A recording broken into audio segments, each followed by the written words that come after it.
नमस्कार, मैं doctor Urman Dhruv, lifestyle disease prevention YouTube channel की तरफ से आप सब लोगों का अभिवादन करते हुए कोरोना की तीसरी वेव आ गई है और हम उसे इन दिनों में फेस भी कर रहे हैं। इसलिए हम 5-5 मिनट के वीडियोस लेकर एक बार फिर से आपके सामने उपस्थित हो रहे हैं। इस बार के सभी वीडियोस बहुत छोटे होंगे पर फ्रीक्वेंसी ज्यादा रहेगी। आज हम बात करेंगे तीसरी लहर के बारे में 5 सवाल और सीधे जवाब। सबसे पहला प्रश्न, क्या ये माइल्ड डिजीज है? क्या ये वेरिएंट माइल्ड है? ये माइल्ड शब्द बहुत ही सब्जेक्टिव वर्ड है। जिन लोगों ने सीरियस वेव देखा है उनके लिए माइल्ड हो सकता है, जिन्होंने कुछ भी नहीं देखा उनके लिए सीरियस हो सकता है या सीवियर हो सकता है। तो ये एक सब्जेक्टिव टर्मिनोलॉजी है।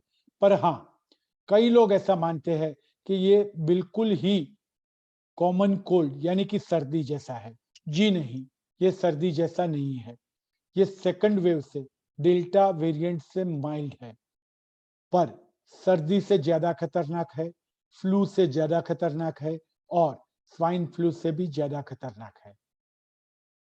चलो दूसरा सवाल, अगर ये माइल्ड डिजीज है तो इतना सारा क्यों हंगामा हो रहा है? जवाब ये है कि ये इस डिजीज के बारे में, इस वेरिएंट के बारे में हमें सबसे पहले 24 नवंबर को पता चला। 1.5 महीना हुआ है। ज्यादातर लोग इसे समझने की कोशिश कर रहे हैं।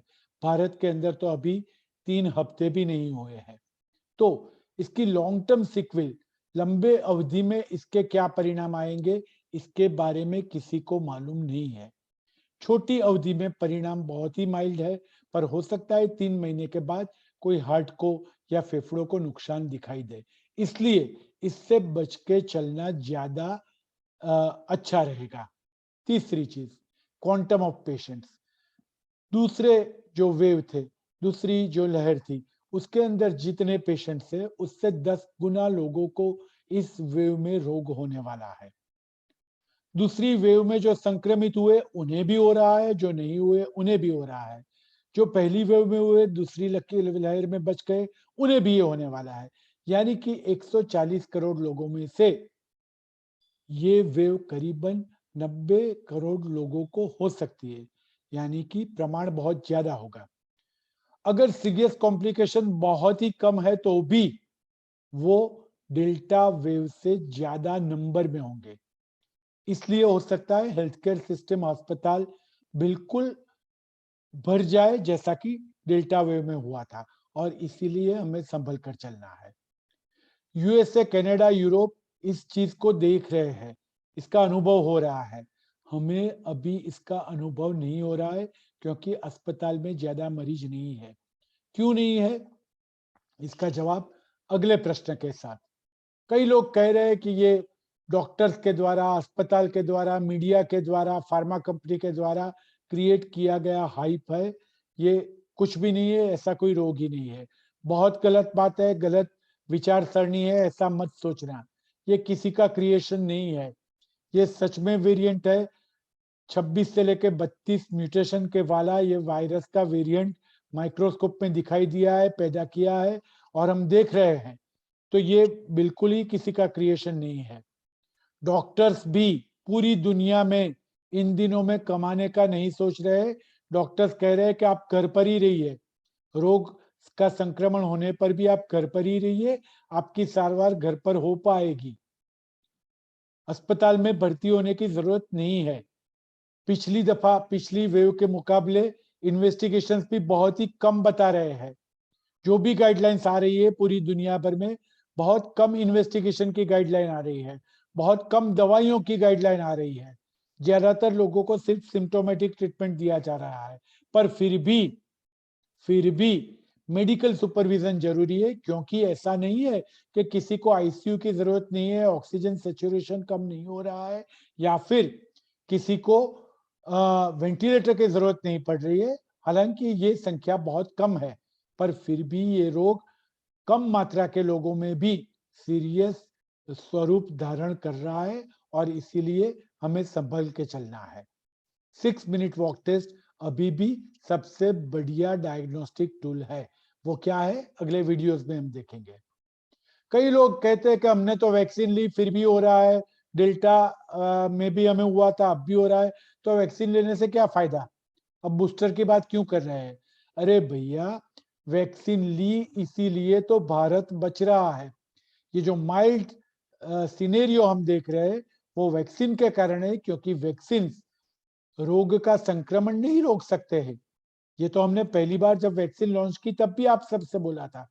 वैक्सीन माइल्ड डिजीज को मॉडरेट में कन्वर्ट होने में रोक रहा है, और वही पूरा भारत देख रहा है। हमने करीबन 150 करोड़ लोगों को, यानी कि 150 वैक्सीन के डोजेस दिए है, और इसी के कारण भारत में संक्रमण का जो प्रमाण है वो ज्यादा है, पर मात्रा उसकी, रोग की गंभीरता बहुत कम है। इसलिए वैक्सीन नहीं ली है तो आप ले लीजिए, और बूस्टर जैसे ही आपकी बारी आए ले लीजिए। आखिरी सवाल, ये सब कब खत्म होगा। ये तो भारत में अभी शुरू हुआ है, हो सकता है 4 से 6 हफ्ते चलेगा। हालांकि मेरा पर्सनल ओपिनियन ये है कि 3 हफ्ते में इसका पीक आएगा, खासतौर से गुजरात में, और 3 हफ्ते के बाद, यानी कि करीबन जनवरी के आखिरी हफ्ते में या फरवरी के पहले हफ्ते में, कम से कम गुजरात में और ज्यादातर भारत में इसके केसेस कम होते दिखाई दे रहे। लेकिन महाराष्ट्र या दिल्ली जैसे जो ज्यादा संक्रमित स्टेट्स है, वहां पर यह मार्च महीने तक चल सकता है। पर अगले 20 दिन अगर हमने संभाल दिए तो फिर कम से कम गुजरात के लिए होप्स आर ब्राइट। हाँ, वेरिएंट ऑफ कंसर्न इसके बाद में नहीं आना चाहिए, और इस वक्त ऐसा लग रहा है कि नहीं आएगा। तो ये रोग 3 या 4 हफ्ते का इस वक्त लग रहा है, इतना दिन, इतने हफ्ते संभाल लेना जरूरी है। 5 मिनट का वीडियो यहीं खत्म करते हैं, और कल हम फिर से आपके सामने उपस्थित होंगे। कल का हमारा बात करने का टॉपिक होगा कोविड-19 रिपोर्ट पॉजिटिव आने पर क्या करें। ज्यादातर लोगों में ये रिपोर्ट इन दिनों में पॉजिटिव आ रहे हैं। पैनिक करना, अस्पताल दौड़ जाना, क्या करना, ये कल हम आपको सब बताएंगे। आज यहीं पर रुकते हैं। अगर आपने lifestyle disease YouTube prevention channel को सब्सक्राइब नहीं किया है तो कर दीजिए। इसकी लिंक आप लाइक माइंडेड लोगों को आगे पहुंचाइए। आज यहीं रुकेंगे। मास्क पहनिए, अगर भीड़ में जा रहे हैं तो डबल मास्क पहनिए, और अपने आप को बचाइए। नमस्कार, गुड डे।